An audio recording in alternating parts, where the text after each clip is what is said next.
Fiancé slept with his first love, and on my wedding day, my fiancé's first love appeared at the wedding ceremony, wearing the exact same haute couture gown as mine. I watched them stand together at the entrance, greeting the guests as if they were the bride and groom. Maintaining a calm expression, I complimented them, saying they looked like the perfect couple, beauty and brains, a match made in heaven. She burst into tears and fled the scene. He, however, didn't hesitate to humiliate me in front of everyone, accusing me of being petty and narrow-minded. When the wedding banquet was over, he left for what was supposed to be our honeymoon, with her by his side. I didn't argue or cause a scene. Instead, I quietly booked an appointment for an abortion. The festive ribbons on the bed hadn't been cleared away, but I was too worn out to care. I lazily swept them off the bed and collapsed onto the soft mattress, feeling the weight of the day press down on me. As I plugged my phone in to charge, a notification coincidentally caught my eye, a post from Susie McKinney on her social feed. "Grateful for your presence, not a moment wasted," was the caption. The attached photo showed Hank holding her in his arms, the two of them gazing into each other's eyes, barely a centimeter apart, lips on the verge of meeting. Matching couple rings gleamed on their fingers. If it were in the past, I would have stormed over and demanded an explanation from him. But now, I just quietly turned off my phone, rolled over, and went to sleep.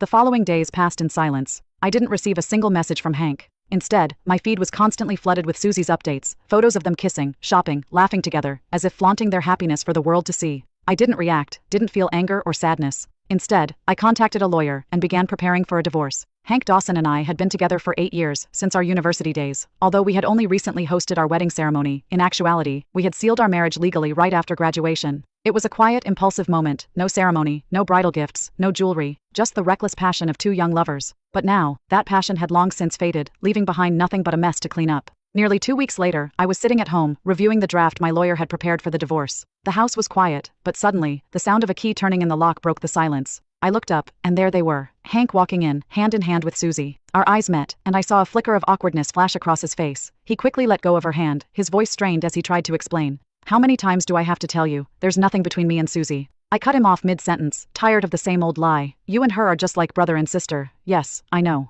I looked at him, my expression calm and indifferent. There wasn't any trace of anger. Hank's face, however, grew colder, his brows furrowed in frustration, his voice, laced with helplessness, cut through the room. "Then what are you upset about this time?" "I'm busy," I replied, my attention already back on the draft in front of me, completely uninterested in meeting his gaze. But my silence only fueled his frustration. His face hardened as he wrapped his arm tighter around Susie and stormed out of the house. He made a show of slamming the door open wide, standing there, waiting for me to give in, like I always had. But not this time. I didn't even look up. With a final angry slam, he shut the door behind him. It wasn't long after they left that my parents called, asking me to come over for dinner. I agreed. When I arrived at their place, who do I run into at the door but Hank? He looked at me, something like guilt flickering across his face before he smoothed it over with a forced calm. "Are we going in together?" he asked, trying